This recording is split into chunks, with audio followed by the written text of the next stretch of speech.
থাকবে।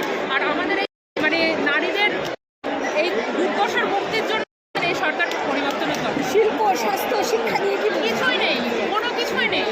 আজকে কোনো কিছুই নেই, না আছে শিল্প। শিল্প যদি এখানে থাকতো আমাদের বাইরে যেত, সেটা আপনারা করে জানেন। কত শ্রমিক বাইরে ভোটে এসছে।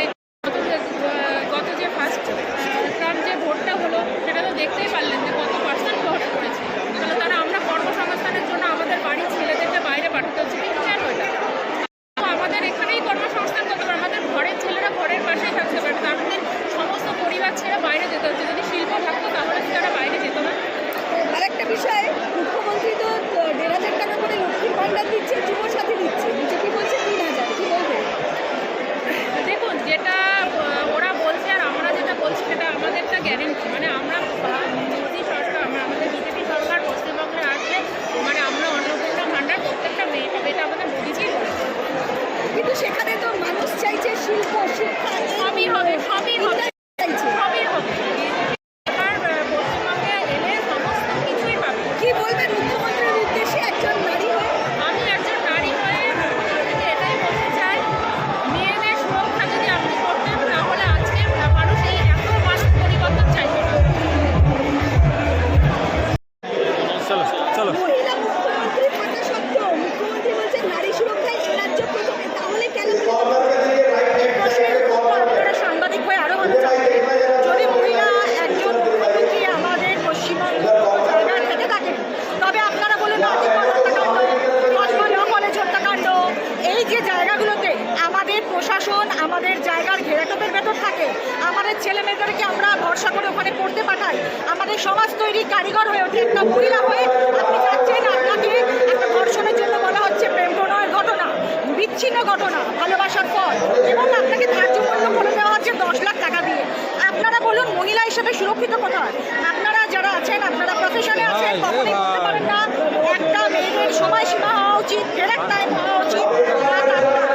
পরিবর্তন চাই মানে, আর যদি বলে 1500 টাকায় ভাতা, আর ছোট থেকে আমরা পড়াশোনা করে এসেছি 1500 টাকার টাকার জন্য নয়। আর এখন যদি বলেন আমাদের ভারতীয় জনতা পার্টি আমাদেরকে দিচ্ছে 3,000 টাকা, তাহলে আপনারা তো রাস্তা করাচ্ছেন বসার, আপনারা এখন জল টল সব জায়গা থেকে করাচ্ছেন, তখন তো মনে করছে না এগুলো দরকার। একজন মহিলা হয়ে আপনি ব্যর্থ হয়েছেন সুরক্ষা দিতে, তার দায় এখন পশ্চিমবঙ্গবাসী দেখবেন, আপনাকে উত্তর দিয়ে যেতে হবে। তারপরে আপনি যখন আমাদের হত্যাকাণ্ড হচ্ছে তাপসী মালিকের, আপনি কথা প্রতিশ্রুতি দিয়েছিলেন নারী সুরক্ষা থাকবে, পশ্চিমবঙ্গে আমরা নারীরা সুরক্ষিত নয়, কোনোদিন সুরক্ষিত নয়। সেকেন্ডের সংখ্যা অনেক বেড়ে গেছে। হরিয়ানা থাকেন না, হরিয়ানা থেকে পশ্চিমবঙ্গে দেখুন রেপে কোথায়, যৌন কেলেঙ্কারি সব কিছু জড়িয়ে আছে। এই সরকার আপনারা পরিবর্তন দেখুন, মানুষের ঘরে আমরা কারিগর তৈরি করেছি, এবং পশ্চিমবঙ্গকে যদি আগামী 10 বছরে ভারতীয় জনতা পার্টি মহিলাদের সুরক্ষা না দিয়েছে, তবে আমাদের সরকার গড়াতে হবে। আর একটা বিষয়, যেমন এখানে তো কল্যাণ বন্দ্যোপাধ্যায় ছেলে, তিনি প্রার্থী হয়েছেন তৃণমূল কংগ্রেসের তরফ থেকে, এবং বিজেপিতে দীপাঞ্জন মিত্র। কি বলবেন? উত্তরপাড়ার বাসিন্দা দীপাঞ্জন চক্রবর্তী হয়েছেন কমান্ডো। আমি নিজের একজন পেশায় একজন অধিবক্তা, আমি একজন উকিল সম্প্রদায় আছি, শীর্ষান্নদা যিনি মাননীয় কল্যাণ ব্যানার্জির ছেলে হয়েছেন, ওনাকে আমি সম্মানপূর্বক বলছি।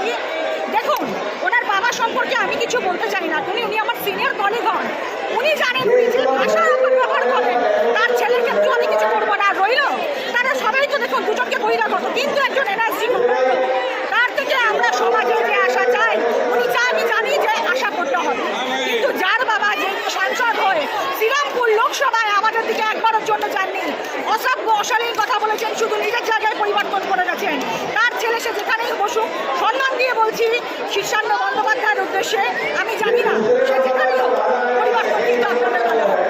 কারণ একজন আপনি পরিষেবা পেতে গেলে আপনাকে কলকাতা থেকে আনতে হবে, যেখানেই যেই দাঁড়াক, যেখানেই দাঁড়াক, আমি বলবো সুরক্ষা কিন্তু প্রথম এবং শেষ কথা হবে।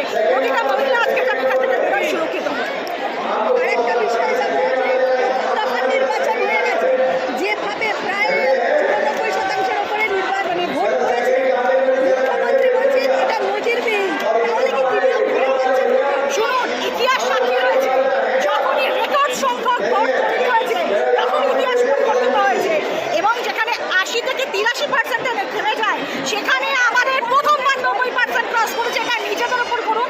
গণতন্ত্রের অধিকারের আর জয় হয়েছে, জয় আমার আপনার, আমাদের দীর্ঘদিনের প্রতীক্ষার। আপনারা এটাকে আনন্দ করুন এবং আমি বলছি দ্বিতীয় দফায় আরও ভোট ক্রস করবে, রেকর্ড স্বরে আমরা পোলিংয়ে আমরা বসবো এবং আমরা যথাযুক্তভাবে দুটো কেন 7টা বিধানসভা আমাদের শ্রীরামপুর লোকসভা থেকে ফিরে আসবো। জয় আপনাদের সকলের উদ্দেশ্যে, সাংবাদিক ভাই বোন সকলের উদ্দেশ্যে শ্রীরামপুর সাংগঠনিক জেলা থেকে আমাদের বৈদিক অভিনন্দন।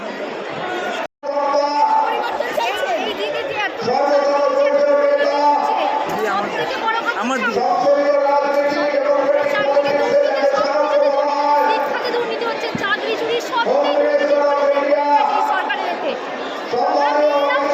সুরক্ষা নয়, দিদি বলছে যে তারপর মেয়েরা বেরোলে সুরক্ষা দিতে পারবো না, আমাদের মেয়েদের নিরাপত্তার জন্য পরিবর্তন আমাদের করতে হবে। যুবদের কোনো চাকরি নেই, শিক্ষিত হয়ে প্রত্যেক ছেলে মেয়েরা বাড়িতে বসে রয়েছে, কোনো শিক্ষা নেই।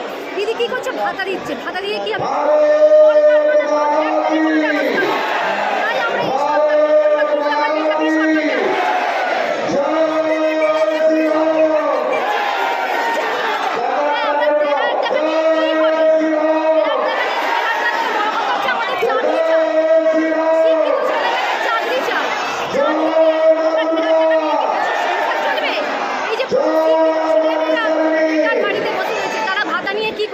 চাকরির দরকার, তাই আমরা পরিবর্তন করতে চাই। এই সরকারকে আমরা নতুন করে বিজেপি সরকারকে আমরা আনতে চাই। সবথেকে বেশি আমাদের ভাবুক বলেই আমরা ওনাকে যদি ভোট দেব, তো ওইভাবেই ওই আশা করেই দিচ্ছি ভোটটা। মুখ্যমন্ত্রী 1,500 লক্ষের ভান্ডার দিচ্ছিল, বিজেপি বলছে 3,000, কি বলবে? দাদা বলছেন তো এবার আমরাও পাবলিকও দেখতে চাইবে, আমরাও জনতা হিসাবে দেখতে চাইবো কি দাদা কি করছে। দাদা বলছেন তো এই কথাতে দাদাকে দাঁড়িয়ে থাকা উচিত, দেওয়া উচিত।